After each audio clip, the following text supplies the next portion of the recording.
For most of us, buying a house is a lot like buying a car right off the dealer's lot. You sign the paperwork, hand over the down payment, and drive away with a finished product.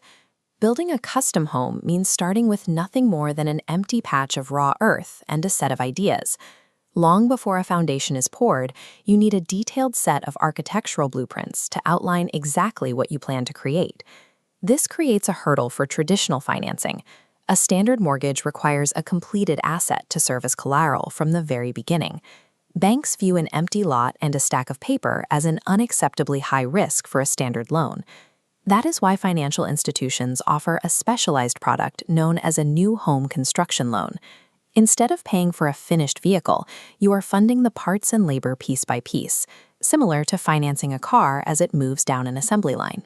Successful building requires you to treat the financing as an investment in a physical process that evolves over many months. The core engine of this specialized financing is called the draw process. When you close on the loan, the bank does not hand you or your builder a lump sum of cash. Instead, the builder must complete a specific milestone. Once the foundation is poured, an inspector verifies it and the lender releases the first funds, Draw 1. Then, as framing goes up, a second inspection triggers Draw 2 to cover those costs. Every major phase of the build must be completed in the real world before the bank sends the money to pay for it. This incremental system protects your investment. It guarantees that capital is only spent on work that is physically finished and built to standard. When you approach a lender, they will generally offer you two ways to structure this financing. The first option is the standalone or to-close loan. This requires taking out a short-term loan strictly for the construction phase. Once the house is finished, you have to apply for a second, permanent mortgage to pay off the first one. That structure carries heavy risks. You end up paying for two separate closings. More importantly, if interest rates spike during the build, you might find yourself with a finished house and no way to finance it long-term. Most people building a primary residence choose the safer alternative, the construction to permanent or single close loan. This combines everything into one application. You lock in your permanent mortgage interest rate before you break ground. During the build, your payments are restricted only to the interest on the money that has been drawn. Finalizing your rate upfront neutralizes market volatility and shifts the long-term financial risk away from your family.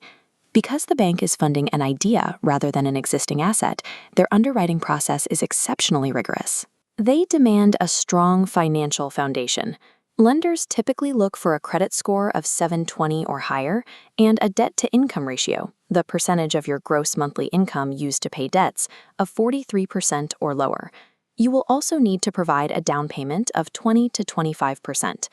The scrutiny extends to the project itself. The bank expects a highly detailed budget for every nail and doorknob, and they will thoroughly vet your builder's license and past projects.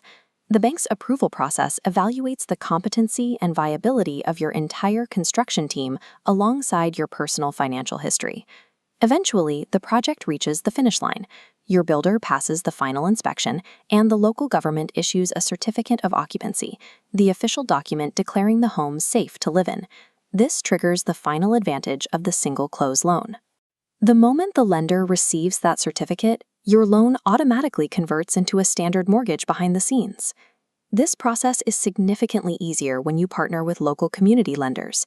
They understand the regional terrain, they know the local builders, and they can dispatch inspectors quickly to keep your project on schedule. To get started, organize your tax returns and bank statements. Interview several local builders. When you meet with potential lenders, ask them explicitly about their specific draw fees and their typical inspection turnaround times. A successful custom build relies on the structural financial foundation designed by your lender as much as the concrete foundation poured by your builder.